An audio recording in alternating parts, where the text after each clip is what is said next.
Lawyers, Honorable Speaker, are always intent on reading the law in the way it favors them, because that is what they do as lawyers.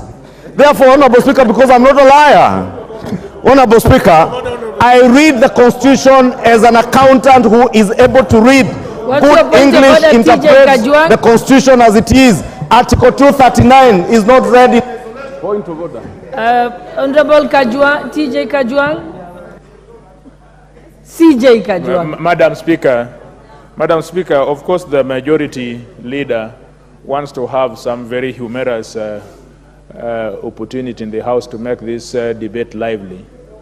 But Honorable Speaker, majority leader is calling us lawyers liars, and is calling you, who is on the seat of the Speaker, a great lady of this country, that all that you have done all your career is to be a liar, and is facing you eyeball to eyeball and calling you a liar in the National Assembly. Well, Otiende and I, we are small people in this society. But Madam Speaker, you of all the people, you are a liar. Madam Speaker, is he in order to call us lawyers who have struggled our horse years and practiced more than 30 years in this country, that we are just but liars? Honorable Leader of Majority, I hope to God you are not calling me a liar, but what I heard was that you were saying liar or lawyers. Please confirm that you're not calling the lawyers in the House liars. Clarify. You know, Honorable Speaker, I have tremendous respect for liars. And our pronunciation, Honorable Speaker, the other day I was having tea with my good friend, the Honorable TJ Kajwang. And the Honorable TJ Kajwang spoke to me about a sip. And I was wondering, what sip? And because we were sipping tea, Honorable Speaker, only to come to learn he was speaking about the ship that had deployed the oil in Mombasa. Therefore, our pronunciation, Honorable Speaker, based on where we come from, varies. And the Honorable TJ Kajwang should forgive me, because where I come from, LRW, where you have W and Y, we have that difficulty.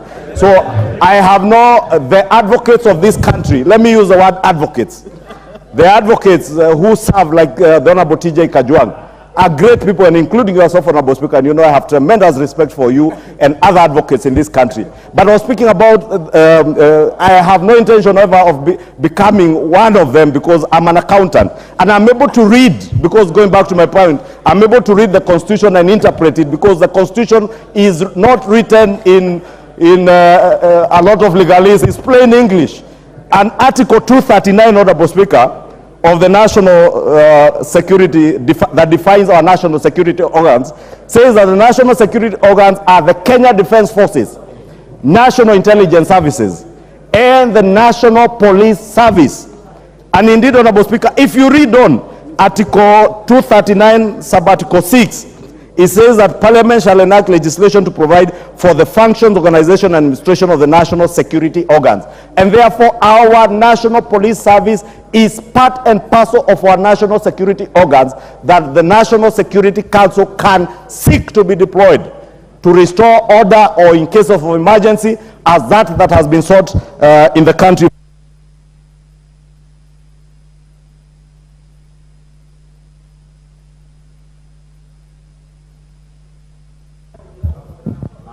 The Honorable Member for Kisumu West, Honorable Rosa Buyu. Honorable Speaker, thank you for this opportunity.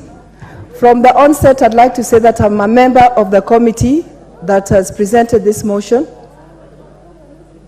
Madam Speaker, unfortunately, in the final stages, when this report was being written, I had to dash to my constituency, and therefore was not able to be present to append my signature as a dissenting voice to this report. Madam Speaker, I'm not an advocate and I'm not a lawyer, but I stand here to speak as a citizen of this country. Madam Speaker, I want to speak on behalf of millions of Kenyans who are not able to give their views this morning on this motion.